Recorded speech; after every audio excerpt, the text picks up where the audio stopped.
Hello student. Algebra को समझने के लिए सबसे पहले हम लोग यहाँ पर नंबर और लेटर के बारे में समझेंगे। इस वीडियो में मैं पूरा बेसिक से बताने वाला हूँ। आप इस वीडियो को अंत तक देखें, तभी आपको पूरी तरह से समझ में आएगा। सबसे पहले हम लोग लेटरल्स के बारे में सीखेंगे। लेटरल नंबर्स को समझने के लिए हम एक एग्जांपल लेते हैं। मान लीजिए कि ये एक स्क्वायर है। इस स्क्वायर का लंबाई अगर एक्स एक्स एक्स लेते हैं तो हमारा यहाँ पर आता है 4 और साइड का लंबाई एक्स लिए है, इसलिए लिखेंगे एक्स। परिमीटर को हम पी से डिनोट कर रिप्रेजेंट कर लेते हैं। तो ये हमारा एक अलजेब्रिक बन रहा है। हम यहाँ देख रहे हैं कि जो हमारा x जो है वो किसी नंबर को रिप्रेजेंट करता है, नंबर को रिप्रेजेंट कर रहा है। वो कैसे कर रहा है? मान लीजिए कि x बराबर अगर 1 मानते हैं तो ये हमारा 1 सेंटीमीटर स्क्वायर बन जाता है। अगर हम 2 सेंटीमीटर मानते हैं तो 2 सेंटीमीटर वाला ये स्क्वायर कहलाएगा। 3 मानते हैं तो 3 सेंटीमीटर वाला स्क्वायर कहलाएगा। x बराबर 1 2 3 डॉट डॉट डॉट। अगर हम इस x के जगह में 1 रखेंगे तो हमारा परिमीटर हो जाता है 4 इंटू 1, यानी कि हमारा 4 सेंटीमीटर हो सकता है। यहाँ सेंटीमीटर जिस यूनिट में हम लेंगे उस यूनिट का हो सकता है। तो हम यहाँ देख रहे हैं कि x जो है वो एक किसी नंबर को रिप्रेजेंट करता है, तो उसे ही हम लोग लेटरल नंबर्स कहते हैं। लेटरल नंबर्स हमारा जो होता है वो एक किसी लेटर को ही से बनता है। लेटर से ही हमारा रिप्रेजेंट नंबर को करता है। अब हम लोग यहाँ पर देखेंगे पावर ऑफ लेटरल।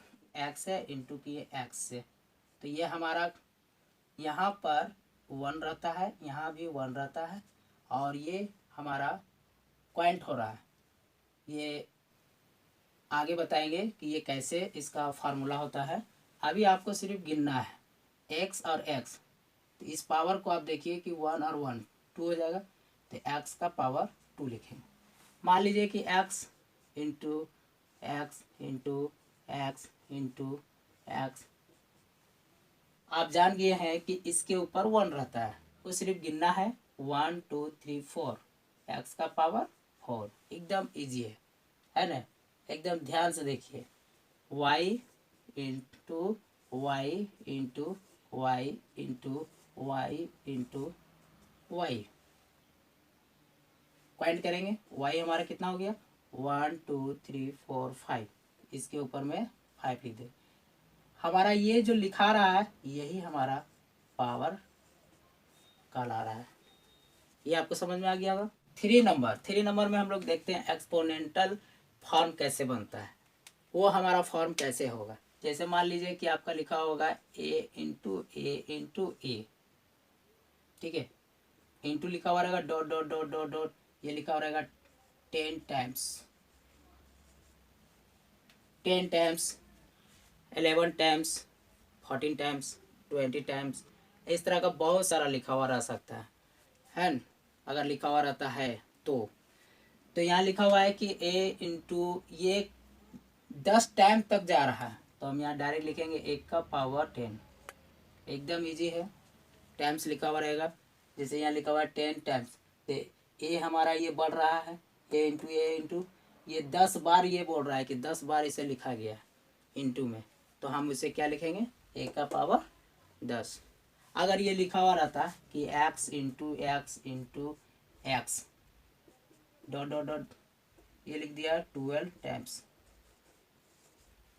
यानी कि 12 बार इस x को 12 बार लिखा जा रहा है, तो हम यहाँ क्या लिख सकते हैं x का पावर 12। प्रोडक्ट फॉर्म चौथा नंबर, ये आपका था तीसरा। चौथा नंबर अभी हम प्रोडक्ट फॉर्म बता रहे हैं। प्रोडक्ट का मतलब होता है गुना करना। तो हम लोग गुना करते हैं। जैसे मान लीजिए कि लिखा हुआ रहेगा ए का पावर 2 और एक्स का पावर 2। तो हम इसे लिखेंगे A into A into X. एकदम इजी है।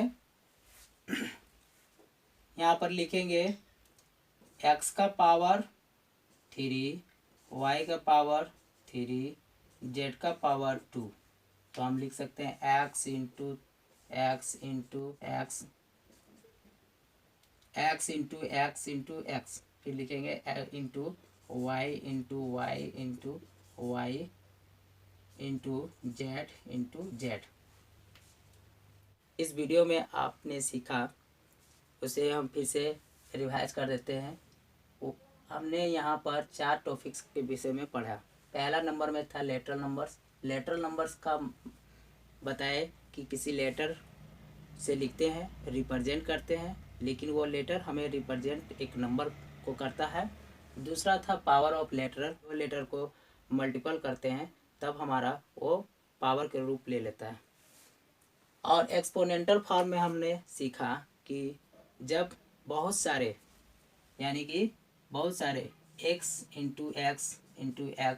अगर इस रूप में लिखा हुआ रहता है और ये बताता है कि ये कितने बार लिखा गया है, इस फॉर्म में इस तरह से कितना बार गया है, 10 बार 12 बार, वो टाइम्स अगर दिया हुआ है तो हम उसे पावर के रूप में लिख सकते हैं। लास्ट हमारा था प्रोडक्ट फॉर्म। प्रोडक्ट फॉर्म को अगर किसी का पावर दिया हुआ है तो हम उसे प्रोडक्ट फॉर्म में लिख सकते हैं।